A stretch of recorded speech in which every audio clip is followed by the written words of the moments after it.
J'écoutais ce matin, ce samedi matin, 18 juin, l'émission Réplique de Alain Finkielkraut.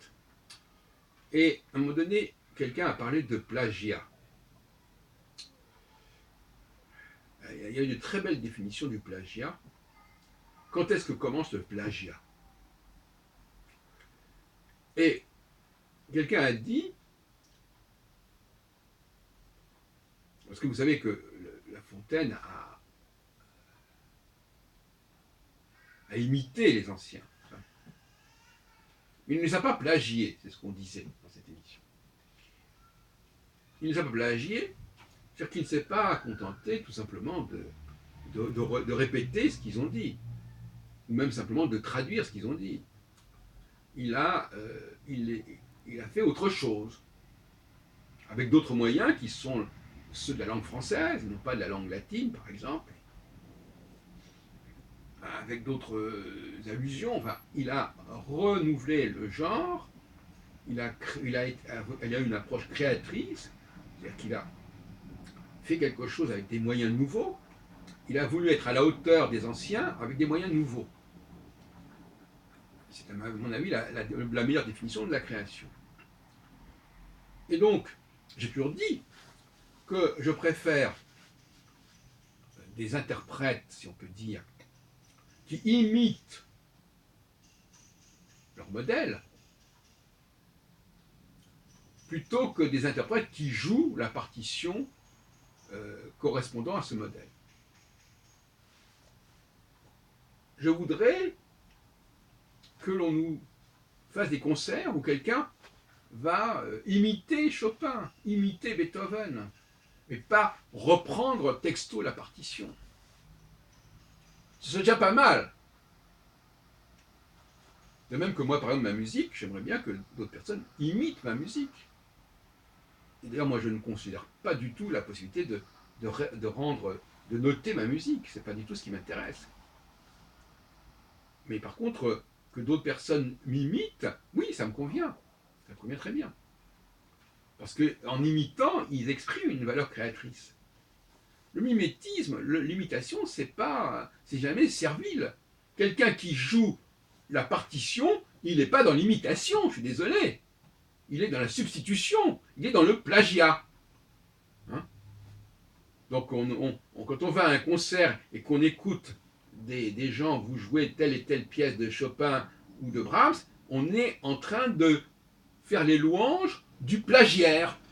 Il faut dire les choses comme elles sont.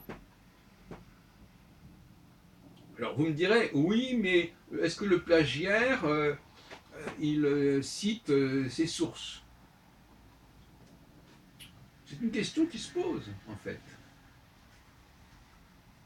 Alors il y a un paradoxe, c'est que l'imitateur, lui, dit j'imite, ou je pastiche à la limite, hein, j'imite tel ou tel auteur, et le plagiaire, lui, il le tairait. Mais je pense qu'il faut changer cette définition. Je pense qu'on peut être tout à fait un plagiaire en signalant sa source. Ça ne dédouane pas l'interprète qui joue telle et telle pièce de dire, ben, vous voyez bien, je vous ai dit que c'était telle et telle pièce de tel et tel auteur. À mon avis, il faut arrêter ce genre de raisonnement. Ça n'est pas valable. Il y a maintenant un plagiat, il y a toujours eu d'ailleurs un plagiaire, un plagiat qui s'affirmait littéralement comme tel. Qui se disait, voilà, je vous restitue l'œuvre d'un tel, non pas par imitation, en le recréant, hein, avec mes propres notes, en quelque sorte, avec ma propre façon d'écrire. Non, non, je reprends exactement le texte que nous a laissé, ou le texte pour une pièce de théâtre, ou le texte de la partition, je vous la reprends telle qu'elle est, eh bien c'est un plagiat. Il est important de le dire. C'est du plagiat. Et le plagiat, qui est-ce qui a décidé que le plagiaire, c'était celui qui ne disait pas d'où il prenait cette œuvre.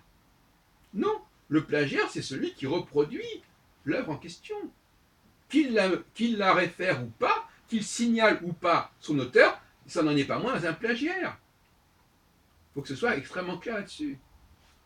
Donc désormais, moi, je qualifie de plagiaire tous ceux qui reprennent textuellement